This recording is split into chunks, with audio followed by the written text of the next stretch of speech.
Yo, what up, Street Talks? Eric Kim. All right, two thoughts. One on why think and one on why education.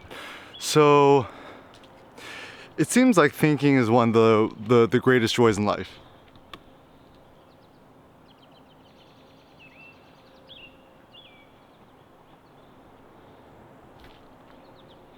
And one thing I think to myself a lot is, what are the ideal situations and circumstances to think, why think, and so forth? So, I know that when I'm surrounded by lots of biological stuff, they call it biophilia, there's lots of joy in seeing green stuff.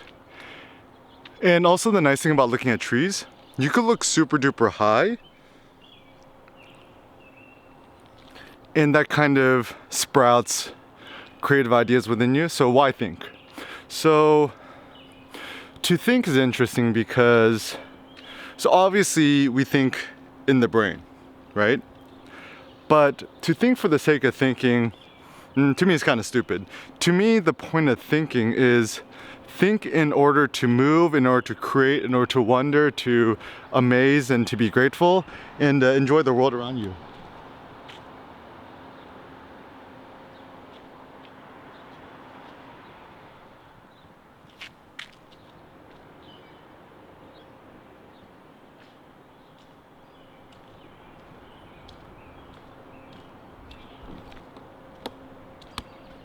And so I know for myself, the great joy of thinking is the more I think, the happier I am to be alive, the more gratitude I have, the more energy that I have, the more vigor I have. And even let me give you an example. One of the best ways to start thinking is to just start walking. And the more you surround yourself with natural things while walking, the more you think. So actually one of the hidden upsides of COVID is, now that the streets are empty, I could actually walk a lot more in public with fewer cars, fewer distractions, fewer noises, and I could actually think better. It's really nice actually. It's like, it kind of reminds me of my Zen Kyoto Uji walks, where I'm surrounded mostly by nature, not that many humans and not that many cars and stuff like that. And the hidden upside is the quality of my thoughts start to distill. And also I think with your opinion, your own thoughts and thinking, you actually do have your own little inner voice within you that is trying to speak out, but it's so overcrowded with noise and outside external audio visual stimuli that you can't really do it. And also my thought is, when you're walking, perhaps there's something about the fresh air.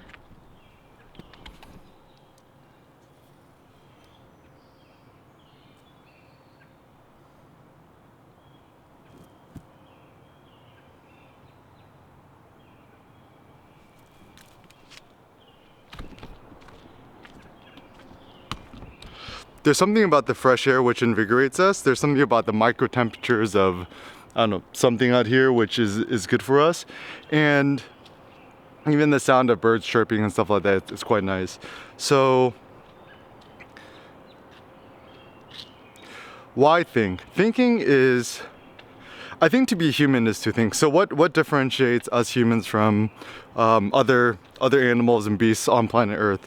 Obviously other animals, think to a certain level, but what differentiates Homo sapiens, intelligent humans, intelligent homos from the rest is that our intelligence is far greater, it's far superior, and anyone who thinks that animals are superior or the same as equivalent to humans I think is generally mistaken. Humans are the apex, and I think once we could acknowledge that humans are the apex, then we could really let our philosophical thinking blossom. Yo, check out this thing. Isn't this the coolest thing ever? I have no idea what it is. I think it's some sort of RISD art school project. But I'm personally loving it because it's kind of cool. So anyways, when we think about our own personal thinking and thoughts and ideas and stuff like that, why think? The great thing about thinking is, I think generally we had to think about something before we do something. So, you know, the idea that mind moves matter, mens agitat molem or something like that. Mens means mind, agitat like agitate or move, molem is like matter, physical matter, or metaphorical, I suppose. And so I think the goal is you think something and then that motivates you to do something, to create something. So generally, even with like things that I write about, I had to think about what to write before I write it.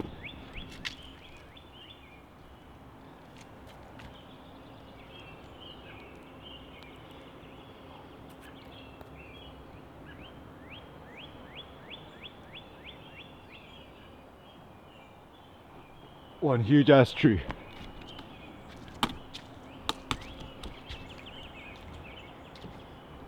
And so how does one think? And then this is actually kind of interesting too, because I think ultimately thinking is just a consequence of, you know, human activity and movement. So even to me, it's not necessarily the mind which thinks, it's the body which thinks. So I think there's a trillion times more intelligence in the body that people understand right now.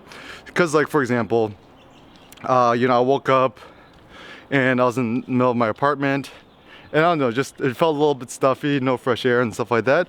And I just really felt like I had to go on a walk. So I grabbed my shoes, grabbed my camera, and just like left the house and started walking. And then once I started walking, and once I was able to look up and get out of my cramped indoor spaces, then actually I was able to think. And even now looking at the streets, man, it's so empty.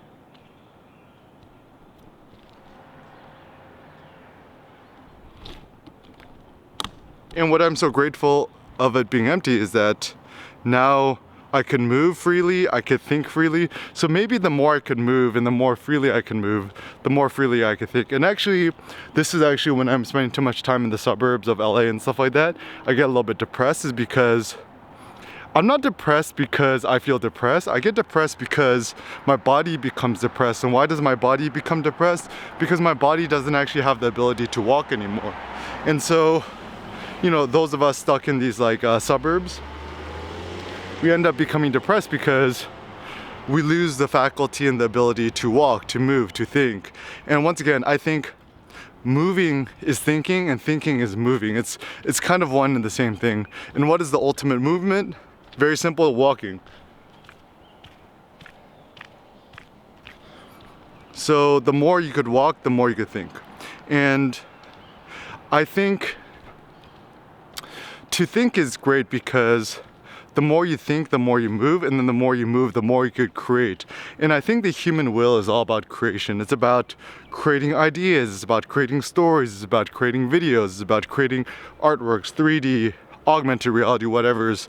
And so I really do think that the ultimate apex of human nature and the human willpower is to outpress or express our whatever's inside our hearts and our souls and our breasts, to push it outwards, like kind of into you and outwards, and make it manifest somehow in reality. It could be embodied reality, like physical, tangible things, or it could be intangible things like metaphysics, or just like the digital world. So to me, to publish an ebook is equally as legitimate as publishing a printed book.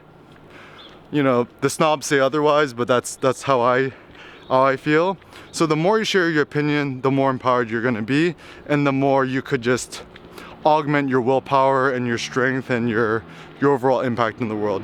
So the next topic of the next video is gonna be why education.